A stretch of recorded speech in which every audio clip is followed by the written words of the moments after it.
আমি সকলোৱে জানো যে কোভিডৰ পিছত হাৰ্ট এটেকৰ ইনচিডেন্স বহু পৰিমাণে বাঢ়ি গৈছে।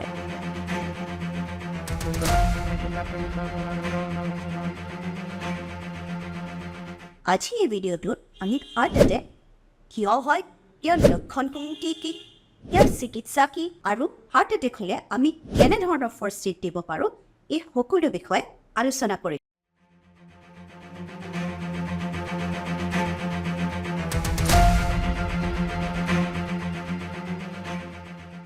যদি এই ভিডিঅ'টো আপোনালোকে ইনফৰ্মেটিভ পায় তেতিয়াহ'লে শ্বেয়াৰ কৰক যাতে সকলোৱে হাৰ্ট এটেকৰ বিষয়ে সজাগ হওক। মই ডক্টৰ শশীভা বৰ্মন আৰু মাই ডক্টৰ চাই থকাৰ বাবে ধন্যবাদ।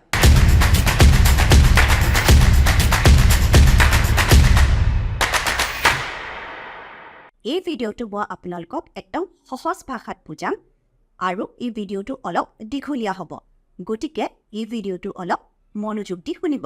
আহক প্ৰথমতে আমি অতি সহজ ভাষাত বুজো যে হাৰ্ট এটেক মানে কি। আমি সকলোৱে জানো যে আমাৰ হাৰ্টৰ 4টা চেম্বাৰ আছে আৰু এই চেম্বাৰত থাকে ব্লাড বা তেজ। এতিয়া আমাৰ হাৰ্টে কণ্টিনিউৱাছলি এই চেম্বাৰকেইটাৰ পৰা ব্লাডখিনি আমাৰ শৰীৰৰ বেলেগ বেলেগ অংশলৈ পঠাই থাকে আৰু এইটো সম্ভৱ হয় কাৰণ আমাৰ হাৰ্টৰ মাছলসমূহে কণ্টিনিউৱাছলি নন ষ্টপ পাম্প কৰি থাকে। কিন্তু আমাৰ হাৰ্ট মাছলখিনিয়ে কাম কৰিবলৈও তেওঁলোকক লাগে অক্সিজেন আৰু নিউট্ৰিয়েণ্টছ, আৰু এই অক্সিজেন আৰু নিউট্ৰিয়েণ্টছ আমাৰ হাৰ্ট মাছলখিনিক কোনে দিয়ে? এই অক্সিজেন আৰু নিউট্ৰিয়েণ্টছ আমাৰ হাৰ্ট মাছলখিনিক কিছুমান ৰক্তনলীয়ে দিয়ে আৰু এই ৰক্তনলীসমূহক আমি কওঁ কৰ'নাৰী আৰ্টাৰিজ। কিন্তু কিবা কাৰণত আমাৰ হাৰ্টক ছাপ্লাই কৰা এই ৰক্তনলীসমূহত যদি ব্লক হয় তেতিয়াহ'লে এই ৰক্তনলীয়ে ছাপ্লাই কৰা হাৰ্ট মাছলৰ এই অংশখিনি কাম কৰা বন্ধ কৰি দিয়ে আৰু ইয়াকে আমি মেডিকেল ক্ষেত্ৰত কওঁ হাৰ্ট এটেক। মানে হাৰ্টক ছাপ্লাই কৰা নিজৰ মাছলখিনিয়ে যেতিয়া ব্লাড ছাপ্লাই নাপায় কিবা ব্লকেজৰ কাৰণে, সেইটোকে কওঁ হাৰ্ট এটেক।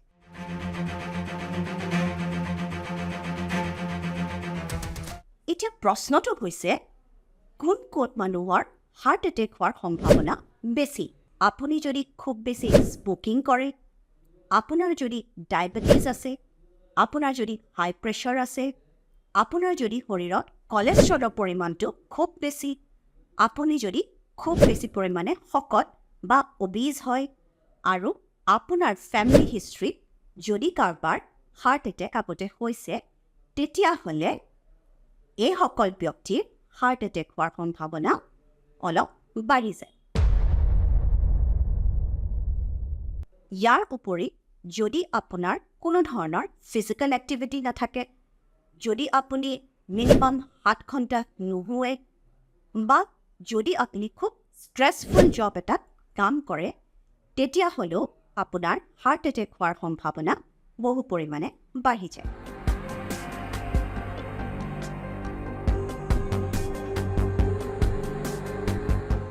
এতিয়া আপুনি কেনেকৈ গম পাব যে কোনো এজন ব্যক্তিৰ বা আপোনাৰ হাৰ্ট এটেক হৈছে?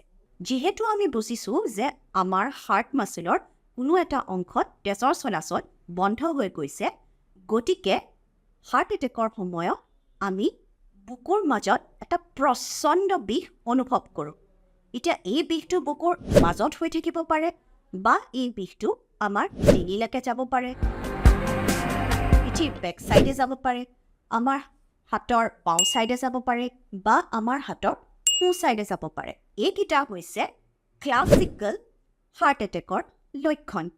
কিন্তু ইয়াৰ উপৰিও কিছুমান লক্ষণ দেখা দিলে আমি হাৰ্ট এটেক হোৱা বুলি সন্দেহ কৰিব লাগে। যেনে যদি আপোনাৰ ডায়েবেটিছ আছে, তেতিয়া আপোনাৰ এনেকুৱা অনুভৱ হ'ব পাৰে যে আপোনাৰ খুব বেছি গেছ হৈছে বা আপোনাৰ বুকুৰ বিষ নহয়, আপোনাৰ পেটৰ ওপৰৰ অংশত বিষ অনুভৱ কৰিব পাৰে। আপোনাৰ খুব বেছি বমি বমি অনুভৱ কৰিব পাৰে বা আপুনি এবাৰ বা দুবাৰ বমি কৰিবও পাৰে। ইয়াৰ উপৰিও যিহেতু আমাৰ হাৰ্ট মাছলখিনিয়ে পাম্প কৰিব পৰা নাই, তাৰ ফলত আমাৰ ব্ৰেইনলৈকে তেজৰ চলাচলটো বহু পৰিমাণে কমি গৈছে আৰু তাৰ ফলত আমাৰ মূৰটো বেয়া লাগিব পাৰে বা বহু সময়ত আমাৰ মূৰ ঘূৰাই আমি অচেতন হৈ যাব পাৰোঁ। বুকুখন খুব ভাৰী ভাৰী লাগিব পাৰে আৰু যিহেতু আমাৰ হাৰ্ট মাছলখিনিয়ে ব্লাড পাম্প কৰা নাই, তাৰ ফলত আমাৰ হাওঁফাওঁ বা লাংছত বহু বেছি পৰিমাণে তেজ জমা হৈ যায় আৰু তাৰ ফলত আমি কেতিয়াবা হাৰ্ট এটেক হ'লে উশাহ নিশাহ লোৱাটো কষ্ট অনুভৱ কৰিব পাৰোঁ। যদি আপুনি এনেকুৱা কোনো ধৰণৰ লক্ষণত ভুগি আছে, তেতিয়াহ'লে আপোনাৰ হাৰ্ট এটেক হৈ থাকিব পাৰে।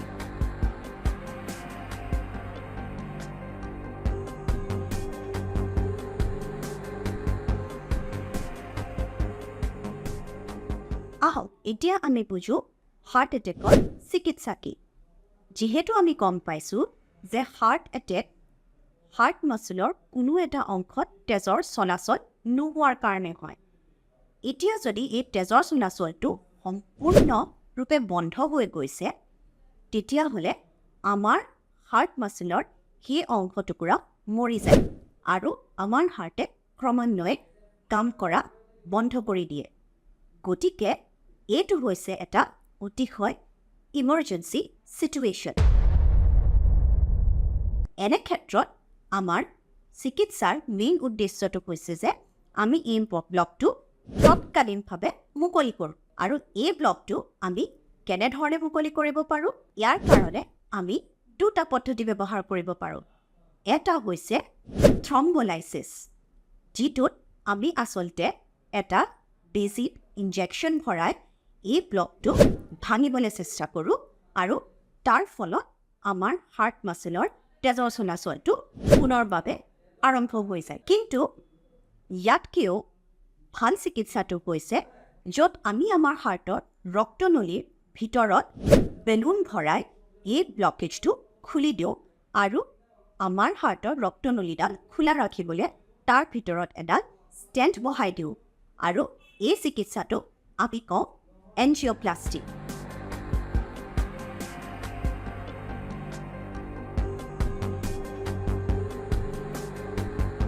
কিন্তু এই দুটা চিকিৎসাৰ পৰিণামটো এইটোৰ ওপৰত নিৰ্ভৰ কৰে যে আমি হাৰ্ট এটেক হৈ থকা ৰোগী এজনক কিমান সোনকালে চিকিৎসালয়লৈ দিব পাৰোঁ। এই ধৰণে আমাৰ হাৰ্ট মাছলক ছাপ্লাই কৰা ৰক্তনলীসমূহ যেতিয়া 100% ব্লকেজ হয়, তেতিয়া ৰোগীজনে হাৰ্ট এটেকৰ কোনো ধৰণৰ লক্ষণ দেখা দিয়ে আৰু সেই সময়ত যদি আমি ৰোগীজনৰ এখন ECG কৰোঁ, তেতিয়াহ'লে এই ECGত গোটেই হাৰ্টৰ চেঞ্জেছসমূহ আমি দেখা পাওঁ। এই ধৰণৰ হাৰ্ট এটেকক আমি কওঁ ST ছেগমেণ্ট এলিভেশ্যন মায়োকাৰ্ডিয়েল ইনফাৰ্কশ্যন। মনত ৰাখিব, ST ছেগমেণ্ট এলিভেশ্যন মায়োকাৰ্ডিয়েল ইনফাৰ্কশ্যন বা STEMI হৈছে এটা মেডিকেল ইমাৰ্জেঞ্চি। কাৰণ এইখিনি সময়ত যদি আমি ৰোগীজনক তৎকালীনভাৱে ব্লকটো খোলাৰ ব্যৱস্থা নকৰোঁ, তেতিয়াহ'লে আমাৰ হাৰ্ট মাছলখিনি সম্পূৰ্ণৰূপে মৰি যাব পাৰে আৰু তাৰ ফলত ৰোগীজনৰ থিতাতে মৃত্যু হ'ব পাৰে। কিন্তু কেতিয়াবা আমাৰ হাৰ্ট মাছলক ছাপ্লাই কৰা এই ৰক্তনলীসমূহৰ ব্লকেজটো বহুত কম পৰিমাণে থাকে। ইয়াৰ ফলত আমাৰ হাৰ্ট মাছলে কম বেছি পৰিমাণে হ'লেও ব্লাড ছাপ্লাই পাই থাকে। তেনে সময়ত মানুহ এজনে যদি কিবা বেছি পৰিশ্ৰম লগা কাম কৰে, যেনে ধৰি লওক কিবা বস্তু উঠাই বা খোজকঢ়া আৰম্ভ কৰে বা দৌৰা আৰম্ভ কৰে, তেনে ক্ষেত্ৰত মানুহজনে কিছু ধৰণৰ অসুবিধা বা হাৰ্ট এটেকৰ লক্ষণসমূহ দেখাব পাৰে। এই ধৰণৰ হাৰ্ট এটেক আমি পুনৰবাৰ ECG কৰি ধৰা পেলাব পাৰোঁ বা কেতিয়াবা ECG ধৰা নপৰিবও পাৰে। ইয়াৰ কাৰণে আমি এটা ব্লাড টেষ্ট কৰোঁ, যিটোক আমি কওঁ কাৰ্ডিয়েক ট্ৰপনিন বা কাৰ্ডিয়েক মাৰ্কাৰ্ছ, যাৰ ফলত আমি এইটো গম পাব পাৰোঁ যে আমাৰ হাৰ্ট মাছলটো নষ্ট হোৱা আৰম্ভ হৈছে। এই পৰিস্থিতিটো আমি কওঁ নন ST ছেগমেণ্ট এলিভেশ্যন মায়োকাৰ্ডিয়েল ইনফাৰ্কশ্যন বা NSTEMI। NSTEMI আমাৰ হাতত কম বেছি পৰিমাণে সময় থাকে। কিন্তু এটা ভুল প্ৰায় দেখা যায় যে কেতিয়াবা আমি হাৰ্ট এটেকৰ লক্ষণসমূহ অনুভৱ কৰি থাকোঁ আৰু আমি চিকিৎসালয়লৈ যাওঁ আৰু আমি এখন ECG কৰোঁ। কিন্তু ECGত কোনো ধৰণৰ আমি চেঞ্জ দেখা নাপাওঁ বা আমাৰ ECGখন একদম নৰ্মেল দেখা দিয়ে। মনত ৰাখিব, যদি আপোনাৰ হাৰ্ট এটেকৰ লক্ষণসমূহ দেখা দি আছে আৰু আপোনাৰ ECGখন যদি নৰ্মেল হৈ আছে, তেতিয়াহ'লে কাৰ্ডিয়েক মাৰ্কাৰ্ছ কৰাব নাপাহৰিব। কাৰণ কিজানিবা আপুনি নন ST ছেগমেণ্ট মায়োকাৰ্ডিয়েল ইনফাৰ্কশ্যনত ভুগি আছে। হাৰ্ট এটেকত ফাৰ্ষ্ট এইড দিবলৈ প্ৰথমতে আমি হাৰ্ট এটেকৰ লক্ষণসমূহ আছেনে নাই সেইটো জানিব লাগিব। হাৰ্ট এটেকৰ লক্ষণসমূহ আমি আগতেও কৈছোঁ, সেইটো হৈছে বুকুত বিষ হোৱা আৰম্ভ হোৱা। সেই বিষটো আমাৰ হাতৰ বাওঁফালে বা সোঁফালে বা ডিঙিত বা পিঠিত চাৰিওফালে যোৱা। কেতিয়াবা আমাৰ মূৰটো বেয়া লগা বা কেতিয়াবা আমাৰ বমি হ'ব পাৰে, আমি উশাহ লোৱাত কষ্ট অনুভৱ কৰিব পাৰে, বা কেতিয়াবা আমাৰ বুকুত নহয় কিন্তু পেটৰ ওপৰতো বিষ অনুভৱ হ'ব পাৰে। এই সকলোবিলাক লক্ষণ বা ইয়াৰে কোনো ধৰণৰ লক্ষণ যদি আমি দেখা পাওঁ আৰু আমি যদি এই হাই ৰিস্ক গ্ৰুপত পৰোঁ, মানে যদি আমাৰ ডায়েবেটিছ আছে, যদি আমাৰ প্ৰেছাৰ আছে, যদি আমাৰ লিপিড প্ৰফাইল বেয়া, যদি আমি খুব বেছি পৰিমাণে শকত বা অবেজ, যদি আমাৰ ফেমিলি হিষ্ট্ৰী আছে বা যদি আমি স্মকিং কৰোঁ, তেতিয়াহ'লে আমি এই লক্ষণসমূহ অৱহেলা নিশ্চয় কৰিব নালাগে। যিহেতু আমি আগতে বুজিছোঁ যে যিমান সময় আমাৰ হাৰ্ট মাচলখিনিয়ে তেজৰ চলাচল নাপাব, সিমানেই আমাৰ হাৰ্ট মাচলখিনি বেছিকৈ নষ্ট হ'ব। গতিকে 2 নম্বৰ কথাটো হৈছে যে আমি যেতিয়া হাৰ্ট এটেকৰ লক্ষণসমূহ দেখা পাওঁ, তেতিয়াহ'লে ইমিডিয়েটলি যিমান সোনকালে হয় আমি ৰোগীজনক এখন হস্পিটেললৈ নিব লাগে। এতিয়া কেনেধৰণৰ হস্পিটেললৈ আমি ৰোগীজনক নিব লাগে?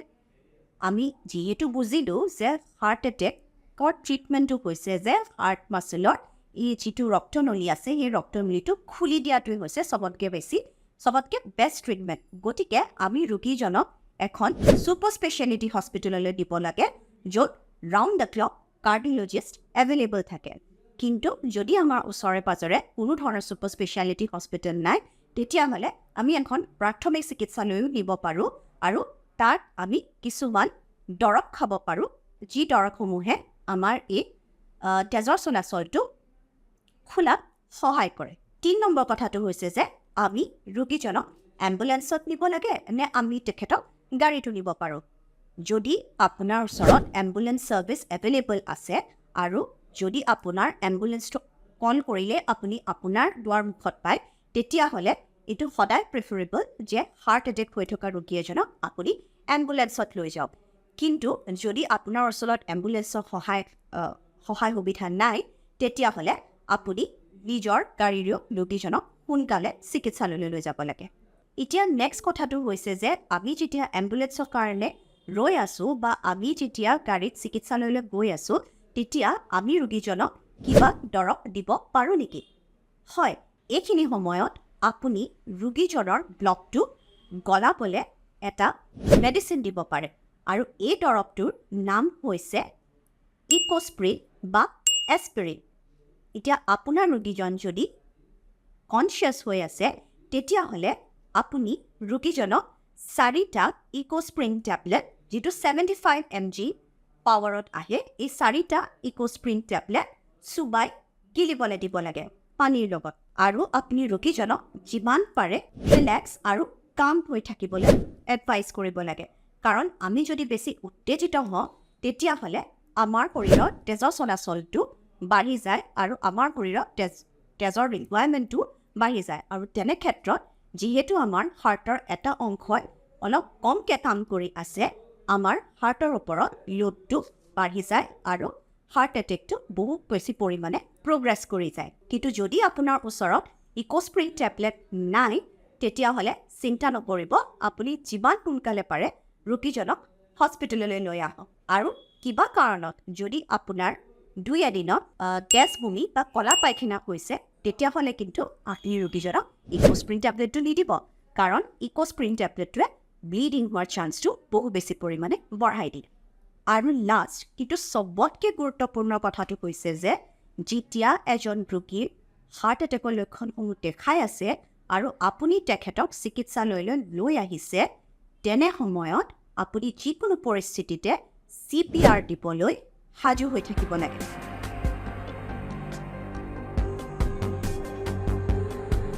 CPRৰ বিষয়ে মোৰ এটা বেলেগ ভিডিঅ'ত আমি বিতংভাৱে ডিছকাছ কৰিম।